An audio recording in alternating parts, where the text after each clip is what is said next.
sooner you can get on the right track and figure out the right path, whether you're about to head into a university setting, or you're 40 years old and feeling, I've been a teacher for 20 years now, or you're 55 about to retire, you're thinking about what would I like to do my third wave. We've had clients do that.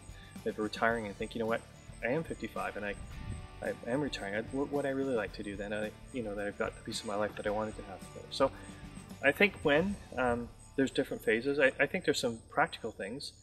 If you wait, so okay, don't do this. So okay, it doesn't go away. Other clients said recently, you said, actually she said, I've been wrestling with this question since university. It's 15 years ago. Last year I was coming back from summer holidays and I'm thinking, oh, why am I doing this? And now it's a year later, I still haven't done anything about it. So the reason I'm here is I want to do something about it.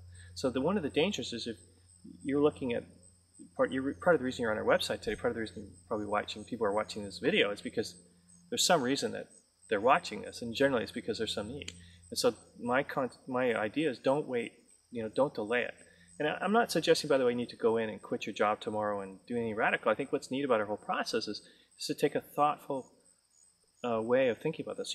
We might work with somebody between a month or a year in the journey of thinking about this, so that they're slowly moving through this. It's kind of like the difference between instant weight loss and those that actually learn how to live and eat well properly. You look at all the stats on sort of those instant shakes, that people drink, and it's great for a month, and then they kind of and then they actually gain more weight later on because it happens too quickly and it's reacting. So I think the when is to do it sooner than later.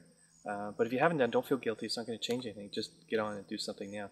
And then, action-wise, you just reach out to us. We can help you that way. And this is we have an initial consultation. We do that.